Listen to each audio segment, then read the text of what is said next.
Welcome to தெய்வாஸ் தெய்வீகம். தியானம் ஜெயத்து ஜெயத்து சூர்யம் சப்தலோகைகதீபம் கிரணசமிதபாப क्लेशतुक्कचस्य नासम् अरुणकिरणगम्यम्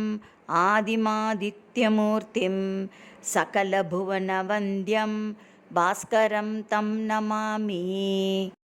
जम्भारातीबकुम्भोद्भवमिव दधतः सान्द्रसिन्धूररेणुं रक्तासिक्ता इवौगैः उदयगिरितटी धातुधाराद्रवस्य आयान्त्यातुल्यकालं कमलवनरुचे वारुणावो विभूत्यै भूयासुर्भासयन्तो भुवनम् अभिनवा भानवो भानवीयाः भक्तिप्रह्वाय धातुं मुकुलपुटकुटिकोटरक्रोडलीनां लक्ष्मीमाक्रष्टुकामा इव कमलवनोद्घाटनं कुर्वते ये कालाकारान्धकारान् अनपतितजगत् साध्वसध्वंसकल्याः कल्याणं वक्रियासु किसलयरुचयस्ते कराभास्करस्य गर्भेष्वम्बोरुहानां शिखरिषु च शिताग्रेषु तुल्यं पतन्तः प्रारम्भे वासरस्य व्युपरतिसमये चैकरूपास्तथैव निष्पर्यायं प्रवृत्तास्त्रिभुवनभवन प्राङ्गणे पान्तु युष्मान् ऊष्मानं सन्तताध्वश्रमजमिव भृशं बिभ्रतो भ्रत्नपादाः प्रभ्रश्यत्युत्तरीयद्विषितमसि समुद्दीक्ष्य वीता वृत्तीन् प्राग् जन्तूं स्तन्तून् यताय नतनु वितनुते तिग्मरोचिर्मरीचीन् ते सान्द्रीभूय सद्यः क्रमविशददशा शादशाली विशालम् शश्वत्सम्पादयन्तोऽम्बरममलमलं मङ्गलं वो दिशन्तु न्यक्कुर्वन्नोषधीशे मुषितरुचिशुचे वौषधिः प्रोषिता भास्वद्घ्रावोद्गतेन प्रथममिव कृताब् युद्गतिः पावकेन पक्षच्छेदव्रणाश्रुत इव दृशदो दर्शयन् प्रातरद्रेः आताम्रस्तीव्रबाणोरनभिमतनुदे स्ताद्गभस्त्युद्गमो वः शीर्णघ्राणाङ्घ्रिपाणिन्रनभिरपगणैर्गर्गराव्यक्तघोषान् दीर्घाग्रातानगौगैः पुनरपि घटयत् एक उल्लाघयन्यः घर्मांशोस्तस्य वोऽन्तर्द्विगुणगणघृणा निघ्ननिर्विघ्नवृत्तेः दत्तार्घसिद्धसङ्गैः विदधतु घृणयः शीघ्रमंहो विघातम् बिभ्राणावामनत्वं प्रथममत तथै वांशवः प्रांशवो वः क्रान्ताकाशान्तरालास्तधनु दश दिशः पूरयन्तस्ततोऽपि ध्वान्ताधाचित्यदेव द्विष इव बलितो विश्वमाश्वश्नुवानाः कृच्छ्रान्युच्छ्राय हेलोपहसितहरयो हारिदश्वाहरन्तु उद्गाडेनारुणिम्ना विदधति बहुलं येरुनस्यारुणत्वं मूर्धोद्धूतौगलीनक्षतरुधिररुचो ये रताश्वाननेषु शैलानां शेखरत्वं श्रितशिखरिशिखास्तन्वते ये दिशन्तु प्रेङ्कन्तः केकरांशो कचितदिनमुखास्ते मयूखासु सुखं वह धत्तानन्दा प्रजानां समुचितसमया कृष्टसृष्टैः पयोभिः पूर्वाग्ने विप्रकीर्णा दिशि दिशि विरमत् यज्ञसंहारभाजः दीप्तांशोर्दीर्घदुःखप्रभव धन्वदुत्तारनावः गावो वः पावनानां परमपरिमितां प्रीतिमुत्पादयन्तु बन्धध्वंसैकहेतुं शिरसि नतिरसा बद्धसन्ध्याञ्जलीनां लोकानां ये प्रबोधं विदधति विपुलां भोजकण्डाशयेव युष्माकं तेष्वचित्तप्रतितपृतुतरः प्रार्थनाकल्पवृक्षाः कल्पन्तां निर्विकल्पं दिनकरकिरणाः केतवः कल्मषस्य धारारायोधनाया पदि सपदिकरा लम्बभूता प्रपाते तत्त्वालोकैकदीपास्त्रिदशपतिपुर प्रस्थितौ वीत्य एव निर्वाणोद्योगी योगी प्रगमनिजतनु ध्वारिवेद्रायमानाः त्रायन्तां तीव्रबाणोर्दिवसमुखसुखा रश्मयः कल्मषाद्वः प्राचिप्रागाचरन्त्यो नतिचिरमचले चारुचूडामणित्वं मुञ्चन्त्यो रोचनाम्बः प्रचुरमिव दिशा मुच्चकैश्चर्चनाय चाटुत्कैश्चक्रनाम्नां चतुरमविचलैर्लोचनैरर्च्यमानाः चेष्टन्तां चिन्तितानामुचितमचरमाश्चण्डरोचिरुचो वः एकं ज्योतिर्दृशौ द्वे त्रिजगति गतितान् यब्जजास्यैश्चतुर्भिः भूतानां पञ्चमं यान्यलमृतुषु तथा षट्सु नानाविधानि युष्माकं तानि सप्त त्रिदश मुनिनुतान् यष्टदिग्भाञ्जिभानोः यान्ति प्राह्नेनवत्वं दश दधतु शिवं धीदितीनां शतानि आवृत्तिभ्रान्तविश्वाश्रममिव ददतः शोषिणस्वोष्मनेव ग्रीष्मे धावाग्नितप्ता इव रसमसकृद् ये धरित्र्याधयन्ति ते प्रावृष्यात्तपानादिशयरुज इवोद्वान्ततो याहि मर्तौ मार्तण्डस्या प्रचण्डाश्चिरमशुभभिदे भीषवो वो भवन्तु तन्वानादिग्वधूनां समधिकमधुरा लोकरम्यामवस्थाम् आरूढप्रौढिलेशोत्कलितकपिलिमा लङ्कृतिः केवलैव उज्जृम्भाम्भोजनेत्रद्युतिनिधिनमुखे किञ्चिदुद्भिद्यमाना श्मश्रुश्रेणीव भासां दिशतु दशशती शर्मघर्मत्विषोवः मौलीन्दोर्मैषमोषिद्युतिमिति वृषभाङ्केन यशङ्किनेव प्रत्यग्रोद्घाटिताम्बोरुहकुहरगुहा सुस्थितेनेव धात्रा कृष्णेन ध्वान्तकृष्णस्वतनुपरिभव त्रस्नुनेव स्तुतोलम्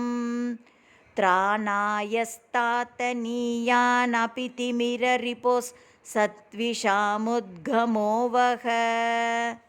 विस्तीर्णं व्योमदीर्घा सपदि दश दिशो व्यस्तवेलाम्बसोऽब्धीन् कुर्वद्भिर्दृश्यनानानगनगरनगा भोगपृथ्वीं च पृथ्वीं पद्मिन्युच्छ्वास्यते यैरुषसि जगदपि ध्वंसयित्वा तमिस्राम् उस्राविस्रंसयन्तु धृतमनभिमतं ते सहस्रत्विषोऽवः अस्तव्यस्तत्त्वशून्यो निजरुचिरनिशा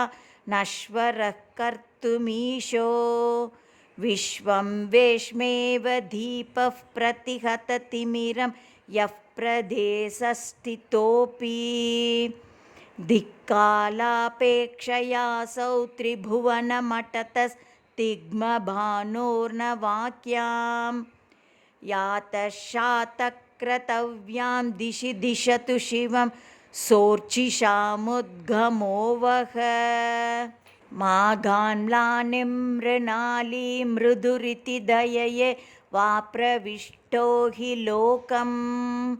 लोकालोकस्य पार्श्वं प्रतपति न परं यस्तदाख्यार्थमेव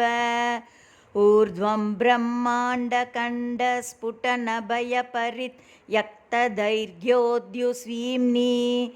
स्वेच्छावश्यावकाशावधिरवतु सवस्तापनो रोचिरोगः अश्यामः काल एको न भवति भुवनान् तोऽपि वीतेऽन्धकारे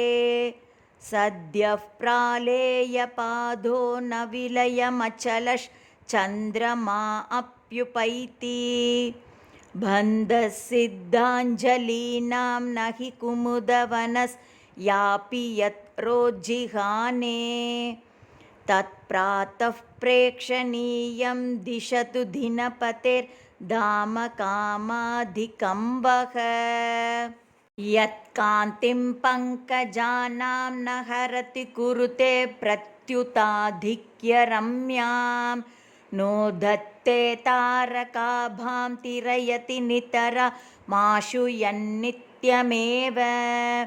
कर्तुं नालं निमेषं दिवसमपि परं यत्तदेकं त्रिलोक्याः चक्षुः सामान्यचक्षुर्विसदृशमगभिद् भास्वतस्तान्महो वः क्ष्मां क्षेपीयः क्षपाम्भः शिशिरतरजलस्पर्शदर्शादृतेव द्राघाशानेतुमाशाद्विरदकरसरः पुष्करानीव बोधं प्रातः प्रोलङ्घ्य विष्णोः पदमपि घृणये वातिवेगाधवीयः उद्दामद्योतमानादहतु दिनपतेर्दुर्निमित्तं द्युतिर्वः नो कल्पापायवायोरदयरयदलक्ष्माधरस्यापि गम्या गाढोत्कीर्णोज्ज्वलश्रीरहनिनरहिता नोतमः कज्जलेन प्राप्तोत्पत्तिः पतङ्गान्न पुनरुपगता मोषमुष्णत्विषो वः वर्ते सैवान्यरूपा सुखयतु निखिल द्वीपदीपस्य दीप्तिः निःशेषाशावपूरप्रवणगुरुगुण श्लाघनीयस्वरूपा पर्याप्तं नोदयादौ दिनगमसमयो पप्लवेऽप्युन्नतैव अत्यन्तं यानभिज्ञाक्षणमपि तमसा साकमेकत्र वस्तुं ब्रध्नस्येधारुचिर्वो रुचिरिव रुचितस्याप्त एवस्तु नोऽस्तु विभ्राणशक्तिमाशु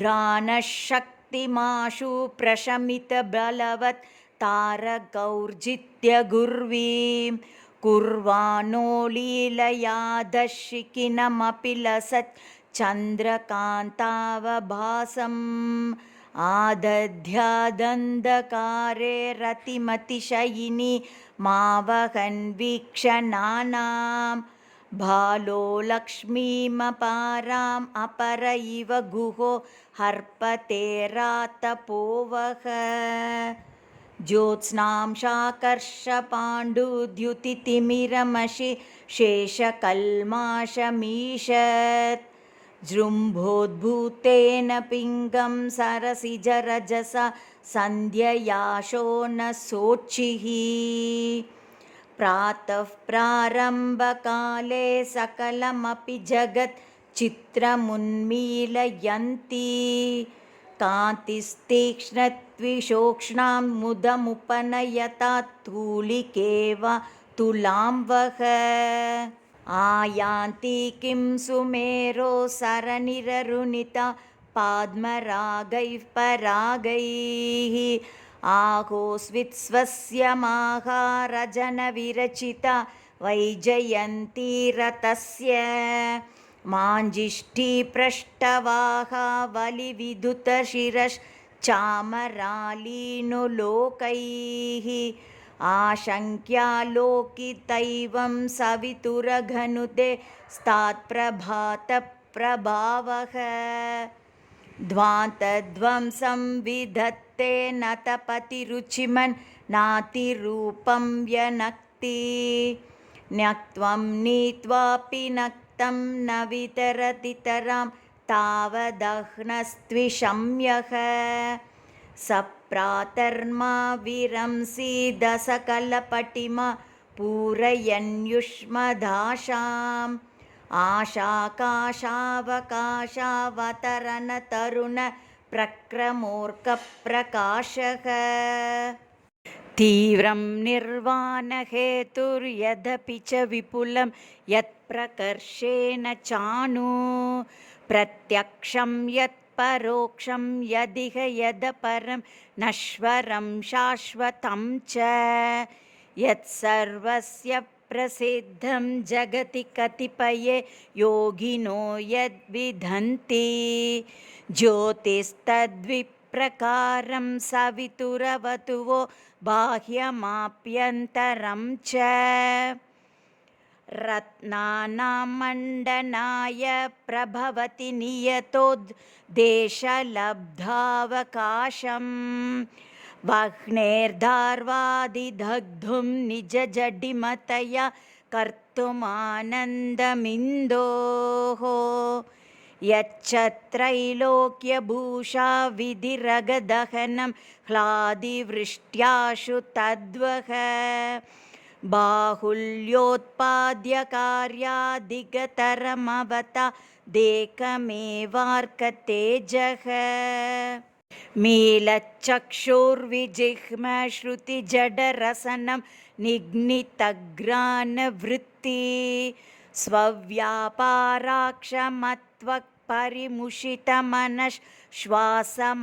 स्वव्यापाराक्षमत्वपरिमुषितमनश्वासमात्रावशेषं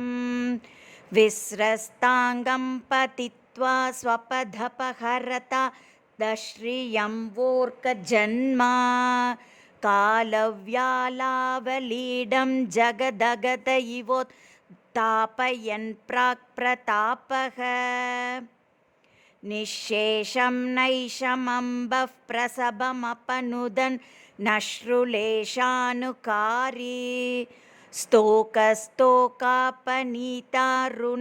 स्तोकस्तोकापनीतारुणरुचिरचिराद् अस्तदोषानुषङ्गः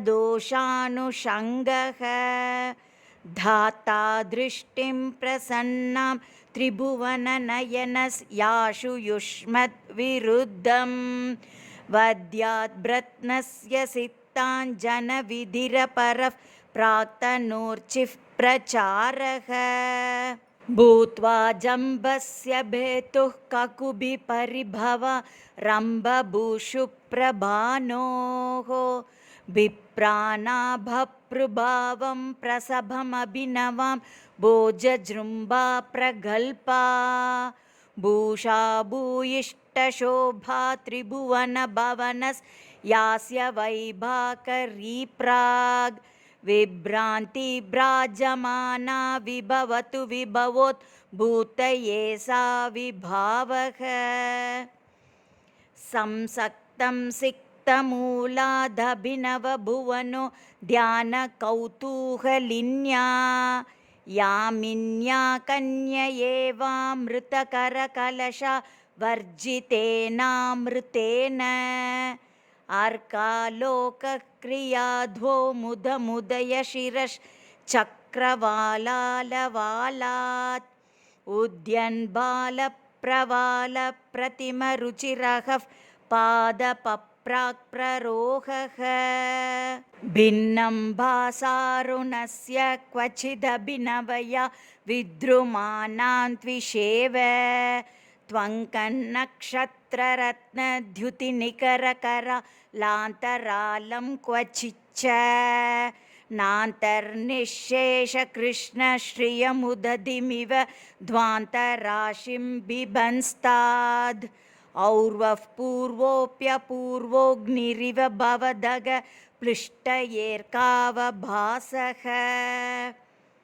गन्धर्वैर्गत्यपद्यव्यतिकरितवचो हृद्यमातोऽद्यवाद्यैः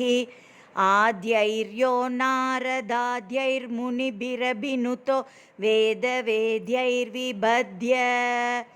आसाद्यापद्यते यं पुनरपि च जगत् यौवनं सद्य उद्यन् उद्योतोद्योति तद्यौर्द्यतु दिवसकृतो साववद्यानिवोध्य आवानैश्चन्द्रकान्तैश्च्युततिमिरतया तानवातारकानाम् एनाङ्कालोकलोपात् उभहतमहसाम् औषधीनां लयेन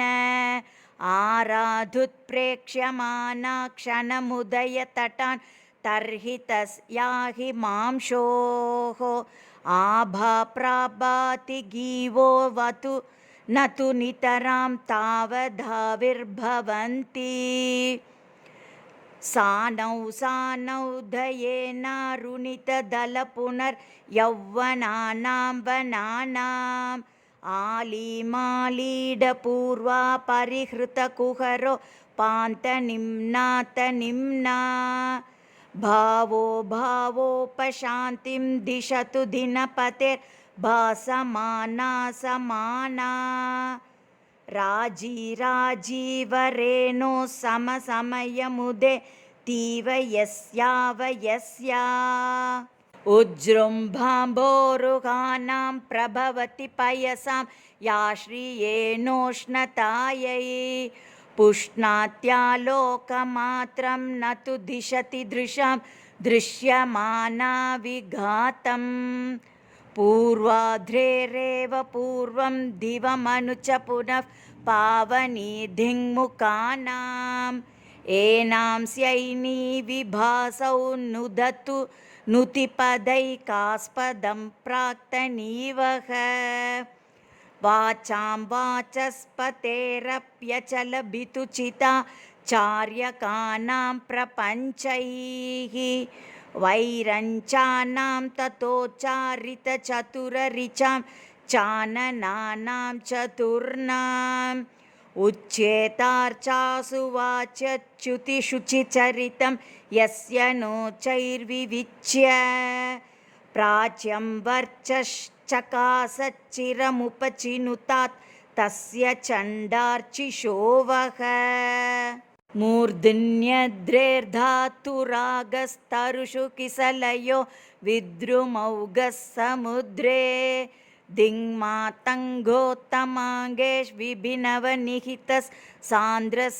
दिङ्मातङ्गोत्तमाङ्गेष्विभिनवनिहितस्सान्द्रसिन्धूररेणुः सीम्नि व्योम्नश्च हेम्नः सुरशिखरिभुवो जायते यः प्रकाशः शोनिम्नासौ करांशो रुषसि दिशतु वः शर्म शोभैकदेशः अस्ताध्रीशोत्तमाङ्गे श्रितशशिनितमः कालकूटे निपीते याति व्यक्तिं पुरस्तादरुणकिसलये प्रत्युषः पारिजाते उद्यन्त्या रक्तपीताम्बरविशदतरोद्वीक्षिता तीक्ष्णभानोः लक्ष्मीर्लक्ष्मीरिवास्तु स्फुटकमलपुटा पाश्रयाश्रेयसेवः नोदन्वाञ्जन्मभूमिर्न तदुदरभुवो बान्धवाः कौस्तुभाद्या यस्याः पद्मं न पानौ न च नरकरिपुरस्तलीवासवेश्म तेजोरूपा परैव त्रिषु भुवनतलेष्वादधाना व्यवस्थां सा श्रीश्रेयांसि दिश्या दशशिरमहसो मण्डलाघ्रोद्गतावः रक्षन्त्वक्षुण्ण हेमोपलपटलमलं लाघवादुत्पतन्तः पातङ्गाः पङ्ग्ववज्ञाजितपवनजवा वाजिनस्ते जगन्ति येषां वीतान्यचिह्नोन्नयमपि वहतां मार्गमाख्यातिमेरौ उद्यन्नुद्धामदीप्तिर्द्युमनिमनिशिला वेदिका जातवेदाः प्लिष्टाः पृष्ठेंशुपातैरतिनिकटतया दत्तदाहातिरेकैः एकाः क्रान्तकृत्स्नत्रिदिवपतपृथु श्वासशोषाश्रमेण तीव्रोदन्यास्त्वरन्ताम् अहितविगतये सप्तयः सप्त सप्तेः अभ्याशाकाशगङ्गा जलसरलगला वाङ्नताघ्राननावः मत्वान्यान् पार्श्वतोष्वान् स्फटिकतटदृशदृष्टदेहा द्रवन्ति व्यस्तेऽहन्यस्तसन्ध्येयमिति मृदुपदा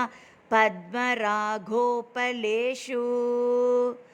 सादृश्यादृश्यमूर्तिर्मरकतकटके क्लिष्टसूतासु मेरोः मूर्धन्यावृत्तिलब्धध्रुवकतिरवतु ब्रत्नवाहावलिर्वः हेलालोलम्बहन्ति विषधरधमनस्याग्रजेनावकृष्टा स्वर्वाहिन्यासु दूरं जनितजवजया स्यन्दनस्यस्य देन निर्व्याजं तायमाने हरितिमणिनिजे स्फीतपेनाहितश्रीः अश्रेयांस्यश्वपङ्क्तिः शमयतु यमुने वापरातापनीवः मार्गोपान्ते सुमेरोर्नुवति कृतनतौ नाकदाम्नां निकाये वीक्ष्य व्रीडानतानां प्रतिकुहरमुखं किन्नरीणां मुखानि सूते सूयत्यभीषज्जडगतिवहतां गन्धरार्धैर्वलद्भिः वाहानं व्यस्यताध्वः सममसमहरे हेषितं कल्मषानि धुन्वन्तो नीरदालीर्निजरुचिहरिताः पार्श्वयोः पक्षतुल्याः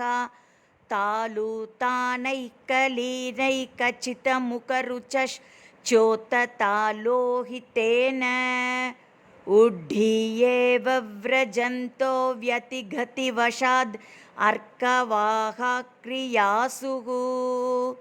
क्षेमं हेमाद्रिहृद्य द्रुमशिखरशिरश्रेणिशाखाशुकावः प्रातः शैलाग्ररङ्गे रजनिजवनिका पायसं लक्ष्य लक्ष्मीः विक्षिप्यापूर्वपुष्पाञ्जलिमुडुनिकरं सूत्रधारायमानः यामेष्वङ्केष्विवाह्नः कृतरुचिषु चतुर्ष्वेव जातप्रतिष्ठाम् अव्यात् प्रस्तावयन्वो जगदटनमहा नाटिकां सूर्यसूतः आक्रान्त्यावाह्यमानं पशुमिव हरिणा वाहगोघ्र्या हरीणां भ्राम्यन्तं पक्षपातात् जगति समरुचिः सर्वकर्मैकसाक्षी शत्रुं नेत्रश्रुतीनाम् अवजयति वयो ज्येष्ठभावे समेऽपि स्ताम्नां धाम्नां निधिर्यः स भवदगनुदे नूतनस्तान् धनुरुः धत्तार्गैर्दूरनम्रैर्वियति विनयतो वीक्षितस्सिद्धसार्तैः सानात्यं सारथिर्वस्य दशशतरुचेः सातिरेकं करोतु आपीय प्रातरेव प्रततहिमपयस्यन्धिनीरिन्दुबासो यः काष्ठादीपनोग्रे जडित इव भृशं सेवते पृष्ठतोर्कम् मुञ्चन् रश्मीन्धिनादौ दिनगमसमये संहरंश्च स्वतन्त्रः तोत्र प्रख्यातवीर्यो विरतहरिपदा क्रान्तिबद्धाभियोगः कालोत्कर्षालघुत्वं प्रसभमधिपतौ योजयन्यो द्विजानां सेवाप्रीतेन पूष्णात्मसम इव कृतस्त्रायतां सोरुनोवः शातश्यामालतायाः परशुरिव तमो रण्यवह्नेरिवार्चिः प्राच्येवाग्रे ग्रहीतुं ग्रहकुमुदवनं प्रागुतस्थो ग्रहस्थः ऐक्यं बिन्दन्त्युभूम्योरवधिरिव विदा देव विश्वप्रबोधम्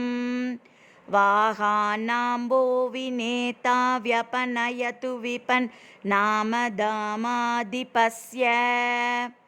पौरस्त्यस्तो यधर्तोः पवन इव पतत् पावकस्येव धूमो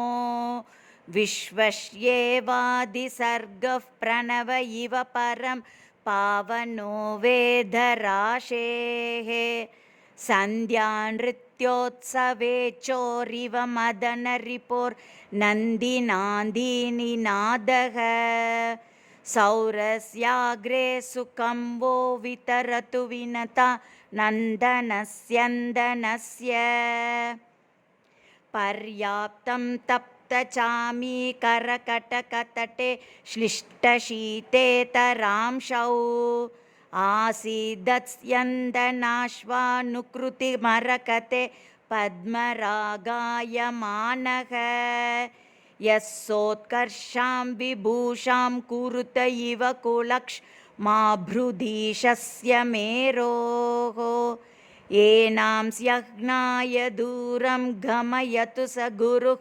काद्रवेयद्विषोवः नीत्वाश्वान् सप्तकक्षा इव नियमवशं वेत्रकल्पप्रतोदः तूर्णं ध्वान्तस्य राशा वितरजन इवोत्सारिते दूरभाजी पूर्वं पृष्ठो रथस्य क्षितिभृदधिपतीन् दर्शयंस्त्रायतां वः त्रैलोक्यास्थानदानो यत दिवसपतेः प्राक्प्रतीहारपालः वज्रजातं विकासी क्षणकमलवनं भासिना भासि वह्ने तातं नत्वाश्वपार्श्वान्नययममहिषं राक्षसा वीक्षितास्त सप्तींसिञ्च प्रचेतः पवनभजजवं वित्तपावेदितस्त्वं वन्दे शर्वेति जल्पन् प्रतिदिशमधिपान् पातु पूष्णोग्रनीर्वः पाषाणाशान्तपालादरुणवरुणतो माग्रही प्रग्रहार्तं तृष्णां कृष्णस्य चक्रे जहिः न हि रतो याति मेनैकचक्रः योक्तुं युग्यं किमुच्चैश्रवसमभिलषयष्टमं वृत्रशत्रोः त्यक्तान्यापेक्ष विश्वोपकृतिरितिरविशास्तीयं सोवताद्वः नो मूर्च्छाच्छिन्नवाञ्च श्रमविवशवपुर्नैव नाप्यास्य शोषी पातः पत्येतराणि क्षपयतु भवतां भास्वतोऽग्रेसरः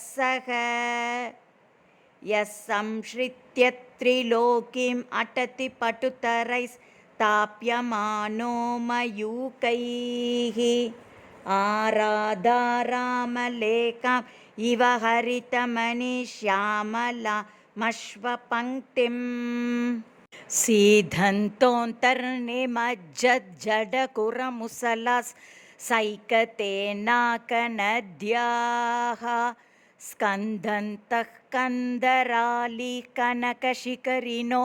मेखलासु स्खलन्तः दूरं दूर्वास्थलोत्कामरकतदृशदि स्तास्नवो यन्नयाताः पूष्णोश्वः पूरयंस्तैस्तधवतु जवनैर्हुङ्कृतेनाग्रगोवः पीनोरः प्रेरिताभ्रैश्चरमकुरपुटा ग्रस्थितैः प्रातरद्रौ आदीर्घाङ्गैरुदस्तो हरिभिरपगता सङ्गनिःशब्दचक्रः उत्तानानूरुमूर्धा वनति हठभवत् विप्रतीपप्रणामः प्राह्ने श्रेयो विधत्तां सवितुरवतरन् व्योमवीथीं रथोवः ध्वान्तौ गत्वं सदीक्षा विधिपटुवहता प्राक्सहस्रं कराणाम् अर्यं नायोगरिं नः पदमतुलमुपनीयताध्यासनेन सश्रान्तानां नितान्तं भरमिव मरुताम् अक्षमानां विसोढुम् स्कन्धात् स्कन्दं व्रजन्वो वृजिन विजितये भास्वतस्यन्दनोऽस्तु योक्त्रिभूतान्युगस्य ग्रसितुमिव पुरो दन्दशूकान्ददानो द्वेधा व्यस्ताम्बुवाहावलिविहितबृहत् पक्षविक्षेपशोभः सावित्रस्यन्दनोऽसौ निरतिशयरय प्रीणिताननूरुरेणः क्षेपीयो वो गरुत्मान् इव हरतु हरि चाविधेयप्रचारः एकाहेनैव दीर्घां त्रिभुवनपदवीं लङ्घयन्योलगिष्टः पृष्ठे मेरोर्घरीयान् दलितमनिदृशत् त्विंशिपिंशन् शिरांसि सर्वस्यैवोपरिष्टाद् अथ च पुनरधस्तादिवास्ताद्रिमूर्ध्नि ब्रध्नस्याव्यात्स एवं दुरधिगमपरिस्पन्दनस्यन्दनो वः दूर्ध्वस्ताग्र्यग्रहाणि ध्वजपटपवनान् तोलितेन्दूनि दूरम् राहौ ग्रासाभिलाक्षाद् अनुसरति पुनर्दत्तचक्रौ यतानि श्रान्ताश्वश्वासहेलाधुतविबुधधुनि निर्झरां भांसि भद्रम् ध्येयासूर्वोदवीयो दिवि दिवि सपते स्यन्दनप्रस्थितानि अक्षे रक्षां निबध्य प्रतिसरवलयैर्योजयन्त्यो युगाग्रं दूस्तम्भे दग्धदूभाः प्रहितसुमनसो गोचरे कुबरस्य चर्चाश्चक्रे चरन्त्यो मलयजपयसा सिद्धवद्वस्त्रिसन्ध्यं वन्दन्ते यं द्युमार्गे सनुधतु दुरितान् यंशु मत्स्यन्दनोवः उत्कीर्णस्वर्णरेणुधृतकुरदलिता पार्श्वयोशश्वदश्वैः अश्रान्तभ्रान्तचक्रक्रमनिखिलमिलन् नेमिनिम्नाभरेण मेरोर्मूर्धन्यगम्बो विघटयतु रवेर्येकवीतिरतस्य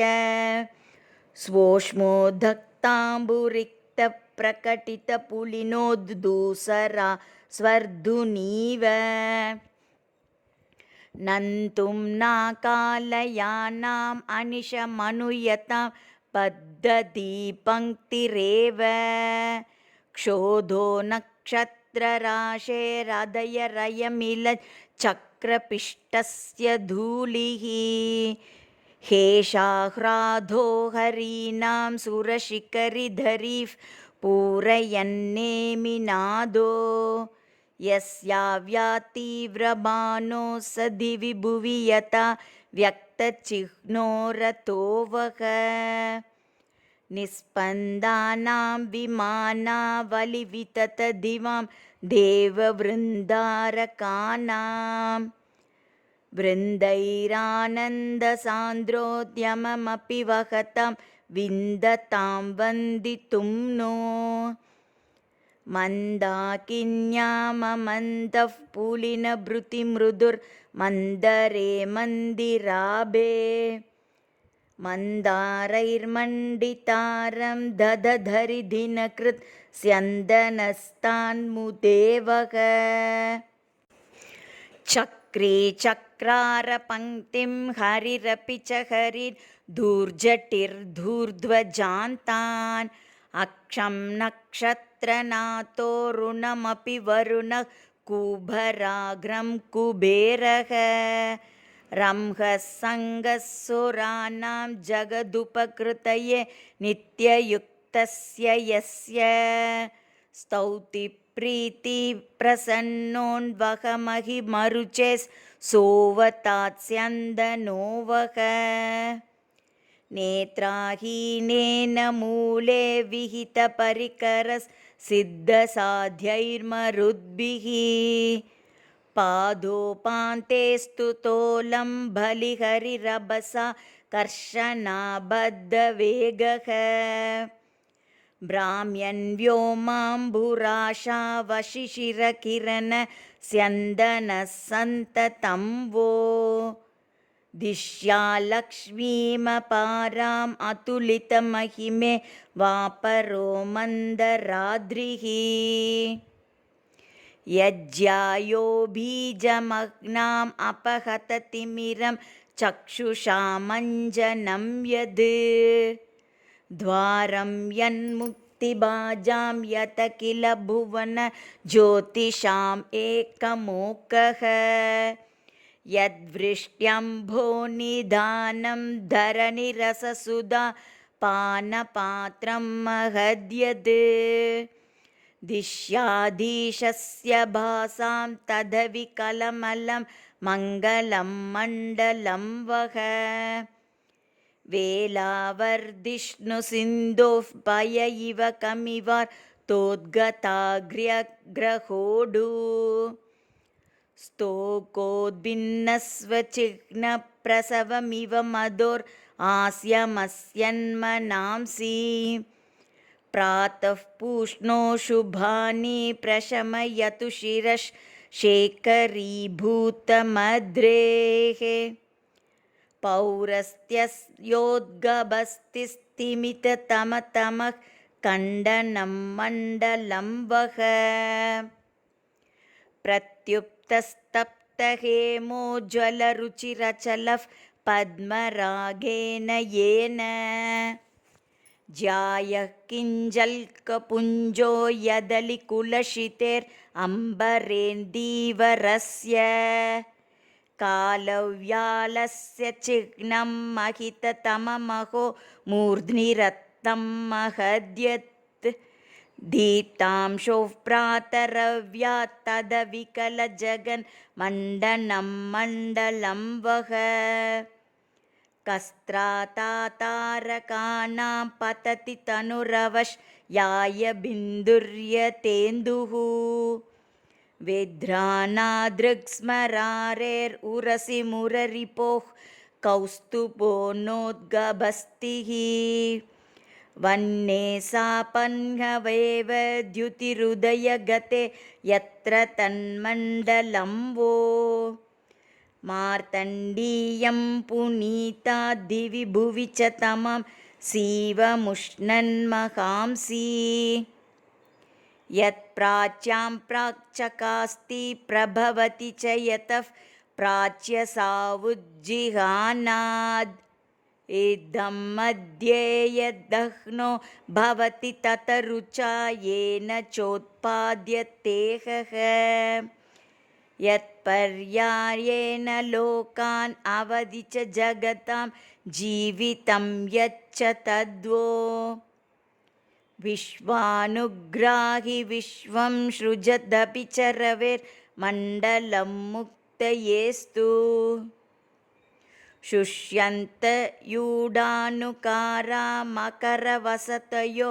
मारवीणां स्थलीनां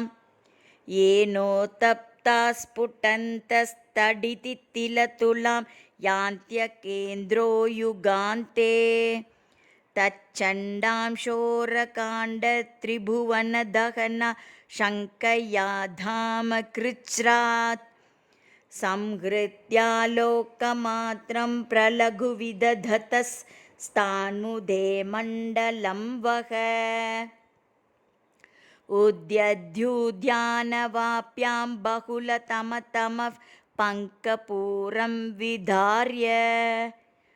प्रोद्भिन्नं पत्रपार्श्वेष्वविरलमरुणच्छायया विस्फुरन्त्या कल्याणानि क्रियाद्वः कमलमिव महन् मण्डलं चण्डभानोः अन्वितं तृप्तिहेतोरसकृद अलिकुला कारिणा राहुनायत्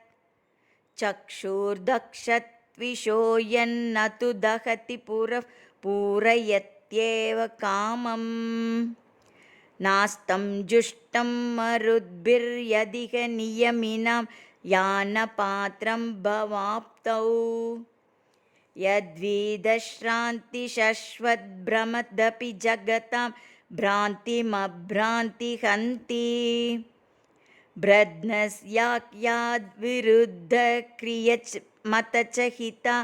धायि तन्मण्डलं वः सिद्धैः सिद्धान्तमिश्रं श्रितविधिविबुधैश्चारणैश्चाटुगर्भं गीत्या गन्धर्वमुख्यैर्मुहुरहिपतिभिर्यातु धानैर्यतात्मा सार्तं साध्यैर्मुनीन्द्रैर्मुदिततममनो मोक्षिभिः पक्षपातात् प्रातः प्रारभ्यमानस्तुतिरवतु रविर्विश्ववन्द्योदयो वः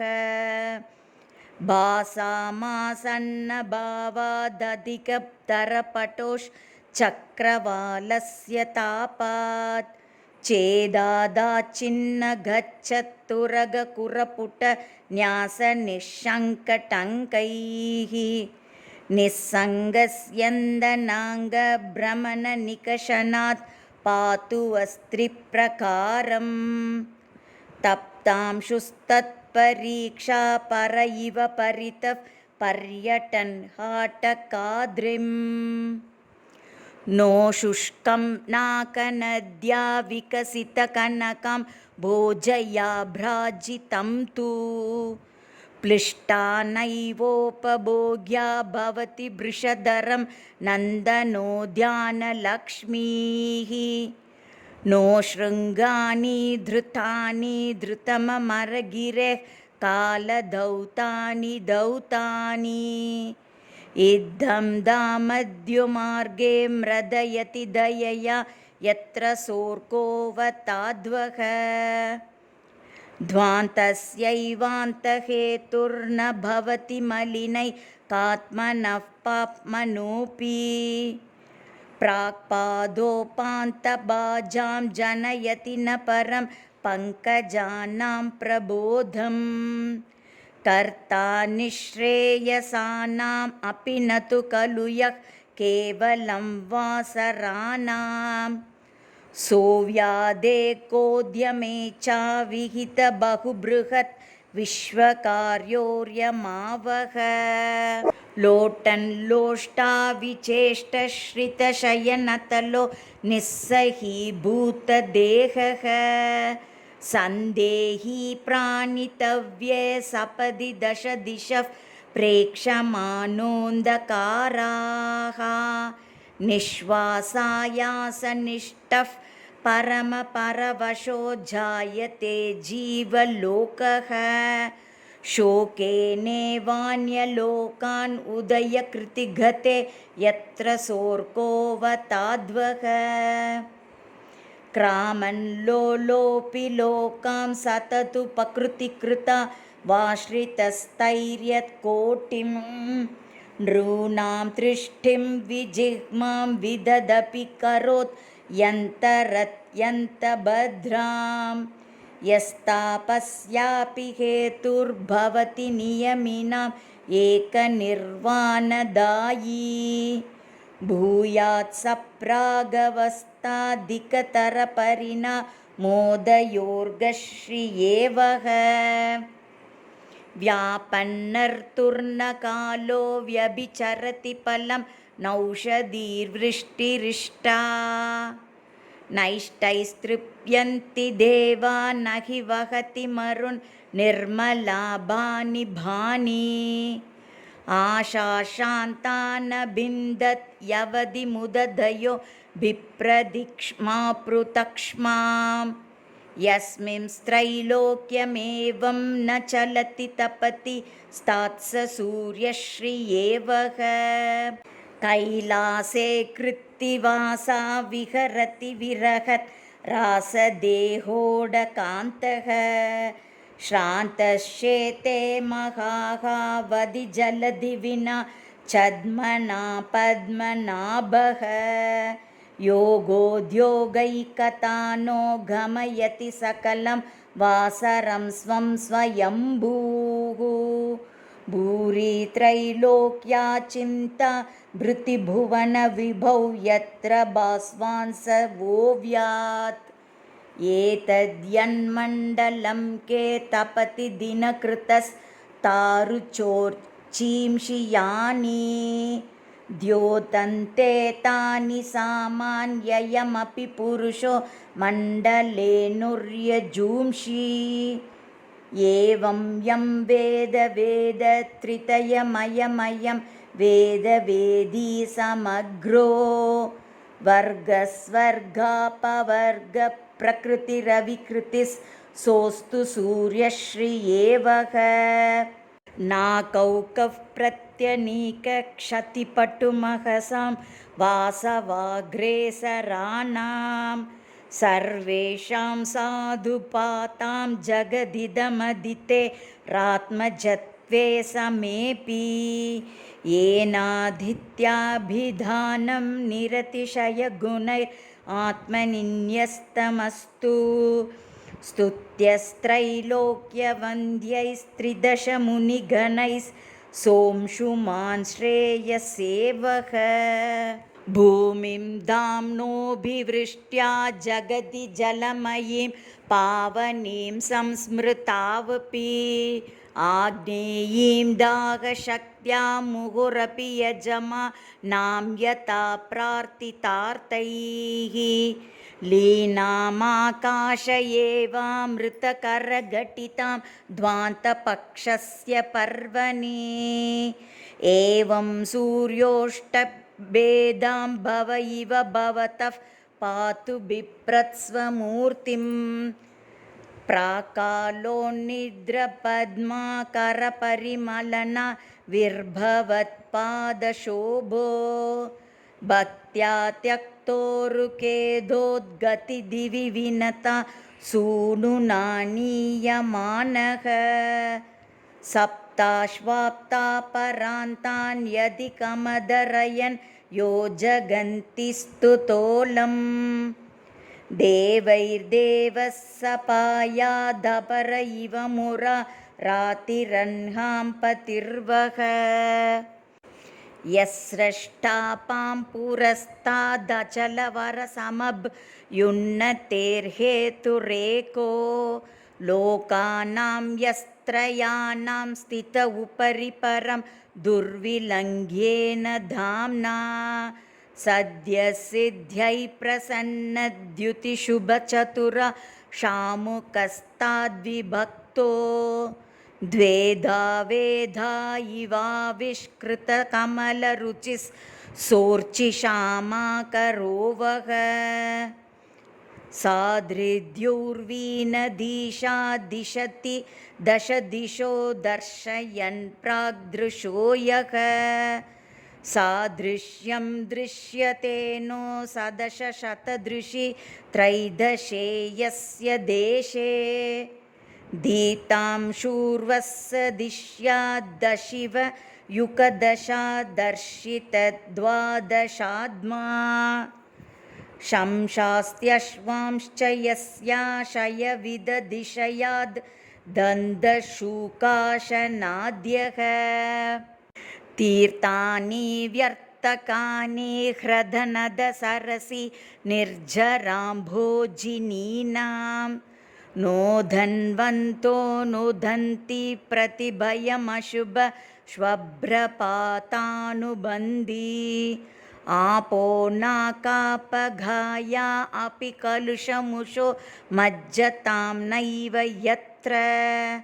त्रातुं यातेऽन्यलोकान् स दिशतु दिवसस्यैकहेतुर्हितं वः एतत्पातालपङ्कप्लुतमिव तमसैवैकमुद्गाढमासीद् अप्रज्ञाता प्रतर्क्यं निरवगति तथा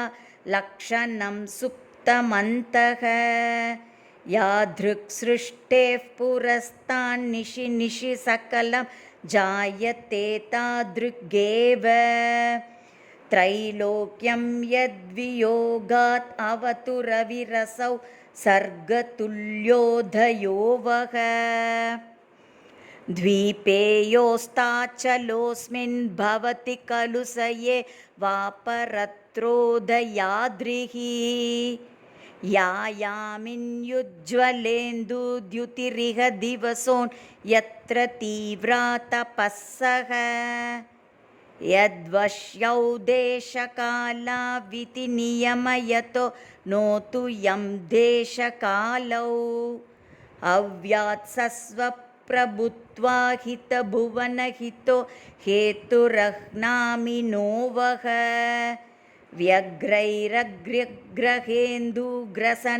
व्यग्रैरग्र्यग्रहेन्दुग्रसनगुरुभरैर्नो समग्रैरुदग्रैः प्रत्यग्रैरीशदुग्रैरुदयगिरिगतो गोगणैर्गौरयन्गाम् उद्गाडार्चिर्विलीनामरनगरनग ग्रावगर्भामिवाह्नाम्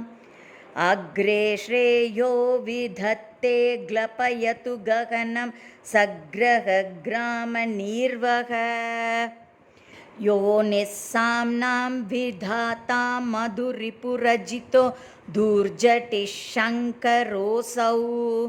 मृत्युः कालोलकायाः पतिरपि धनदः पावको जातवेदाः इत्थं संज्ञाडवित्तादिवतमृतभुजां यायदृच्छा प्रवृत्ताः तासामेकोऽभिधेयस्तदनुगुणगुणैर्यः स सूर्योऽवताद्वः देवः किं बान्धवः स्यात् प्रियसुहृद तव चार्यहाहोस्विदर्यो रक्षाचक्षुर्नुदीपो गुरुरुतजनको जीवितं बीजमोजः एवं निर्णीयते यः क इव न जगतां सर्वथा सर्वदासौ सर्वाकारोपकारी दिशतु दशशता भीषुरभ्यर्थितं वः श्लोकालोकस्य भूत्यै शतमिति रचितास् श्रीमयूरेण भक्त्या युक्तश्चैतान् पठेत्यः सकृतभिपुरुषः सर्वपापैर्विमुक्तः आरोग्यं सत्कवित्वं मतिमतुलबलं कान्तिमायुः प्रकर्षं विद्यामैश्वर्यमर्थं सुतमपि लभते सोत्रसूर्यप्रसादात् इति श्रीमयूरकविप्रणीतं सूर्यशतकम्.